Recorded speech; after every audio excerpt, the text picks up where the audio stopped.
What's up, guys? This is Chronogression. Welcome to a brand new episode of my FIFA 14 Team of the Week predictions, guys. Welcome back to episode number 31.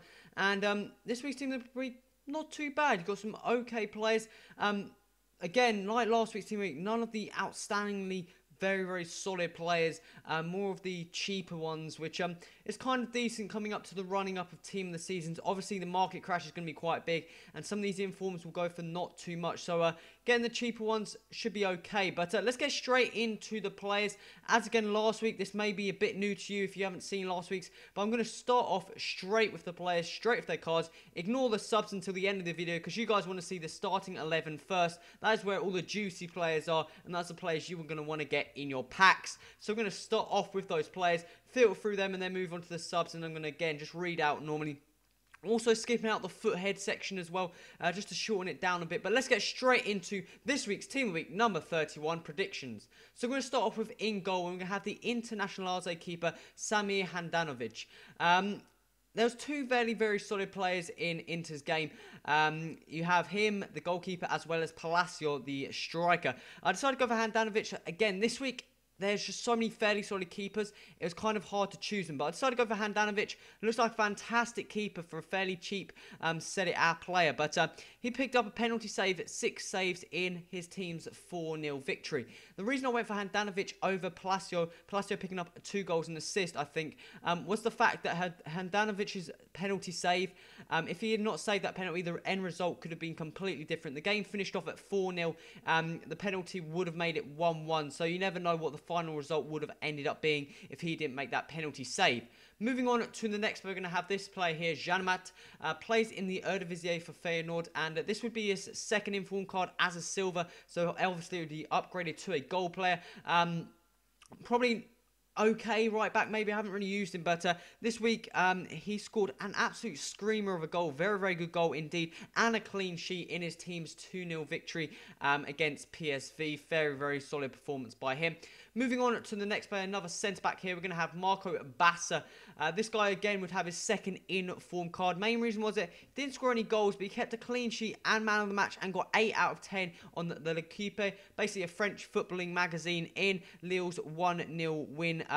Lille, fantastic defensive record at the moment. Bassa being one of the key elements in there and doing extremely well at the back, and I think he deserves that second inform card. Moving on to the final player of this week's Team of the Week defense, we're going to have Socrates. Decided to go for kind of an unusual player. You don't guys really see him too much in probably the other predictions, but I decided to go for Socrates.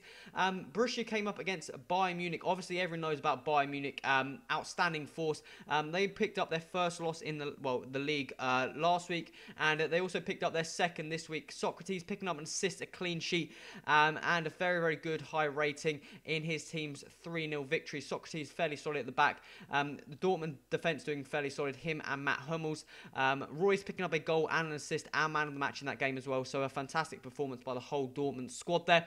But moving on to the midfield here, first we're going to have here out on the right hand side is going to be Hulk, the Zenit St. Petersburg winger. I believe he played out on the right hand side, not too sure if it's right mid or right wing, but this would be his second in form card. He picked up a hat-trick and man of the match in his team's 4-1 victory over FC Krasnodar. Under Villas-Boas doing a fantastic job at Zenit at the moment, and this looked like the second inform card. Moving on to the midfield, this is where it's kind of get a bit awkward. I decided to go for Coutinho. Obviously, Liverpool went out and played Man City. Absolutely game of the season that would have to be. Whoever wins that, I personally feel will end up winning the overall Barclays Premier League. But Liverpool came out, got 2-0 up. Come back, and the game actually finished 3-2. Coutinho scoring the winner there, and I'm not going to lie, it was a very good finish. Yes, Company did make a mistake to lead to the chance for the goal, but he still had to slot it around Joe Hart, which was a fantastic goal by him. And I think Sterling, again, had a fantastic performance for Liverpool, but decided to go for Coutinho. Sterling's already got an inform card, Coutinho hasn't, and for that goal, I think he should deserve an inform card. Moving on to the next midfielder, we're going to have Aquilani, another second inform card, kind of stuck in the centre mid spot. Wasn't too sure who to go for. Decided to go for the Fiorentina player. Fiorentina ended up winning 5-3, I believe it was, against Verona. This guy picked up 2 goals and man of the match in that centre mid spot. I decided to just give it to him. Wasn't too sure on anyone else, but we have got 3 Serie A players in the starting 11, so this would be one of the players I'm not too sure about. Moving on to the final midfielder in this week's team, we're going to have this player here, Quintero. Everyone knows about Quintero, the Colombian beast. I'm not too sure if he still has got 5-star skill moves. I'm not too sure if this actually shows me. It doesn't show me, but he plays in, I believe it's the Mexican League, and he picked up a hat-trick in his team's 4-3 win over Atlante. Fantastic performance by him, and it was actually out on the right-hand side, right mid. His default position is normally centre-forward, so it should be a fairly solid change.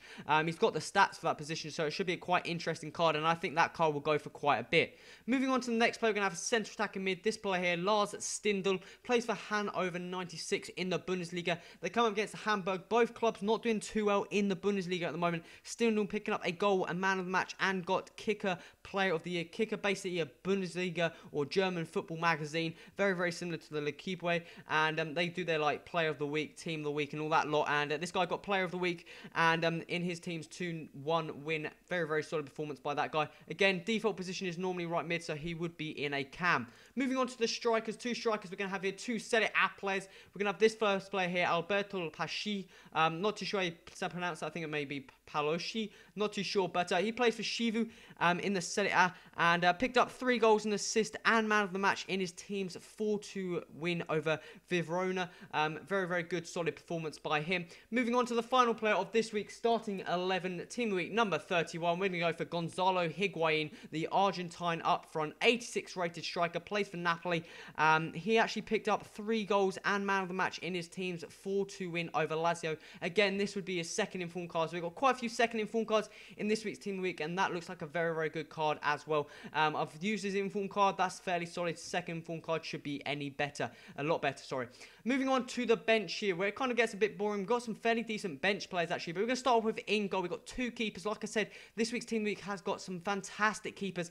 First we're going to have here is this Greek keeper. I actually used my World Cup squad builder, Karnisis, and this guy actually picked up a clean sheet and made around 9 saves and man of the match in his team's 1-0 win over Barcelona. Fantastic performance by the Granadan team and this goalkeeper, and I think he definitely deserves an inform card. I believe also a player in the Russian league played exceptionally well as well.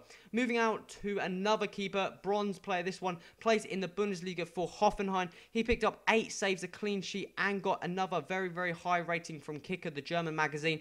And also I believe his centre-back, I'm not too sure, I think it's Vinterglad, I'm not too sure off the top of my head, but he picked up the goal and man of the match in that game and the clean sheet, obviously, so that could be another alternative player. Moving on to a centre-back, we're going to have Kala, a Cardiff City centre-back, I believe recently transferred. This guy picked up the winning goal and the clean sheet and man of the match in Cardiff's 1-0 surprising victory over Southampton there. Very, very good solid performance by this player and picking up that goal as well to secure the full 3 points. Moving on to the next player, we're going to have this player here, Jando, 72 rated. If he got up, I'm not too sure about this one. It plays in the Liga Adelante. I'm not too sure on the team, but played as a centre mid in the game and picked up 3 goals in the centre mid spot. I know one of the goals was definitely a penalty. I think the other one you could argue, I think it was a penalty, but he got the missed and got the rebound. So this could be an arguable card, but doesn't look too solid, to be honest. Moving on to the next, we're going to have this player here, Jamal Campbell-Rice, or Reese, not too sure, plays for Notts County in the Empower or Football League 1, and this guy picked up 2 goals and at least 1 assist. I'm not too sure if he got the other 2 assists in his team's 4-2 victory over Port Vale. Fantastic performance by the Jamaican there. Moving on to the 2 strikers on the end of this week's team. The first player we're going to have here is Nuhi, plays for Sheffield Wednesday in the Championship, I think it is, and picked up 2 goals and assist and man of the match in his team's 3-3 draw to Blackburn. He picked up the goal to secure the point in the 90th minute, picked up 2 late-ish goals as well. Very, very good performance by him.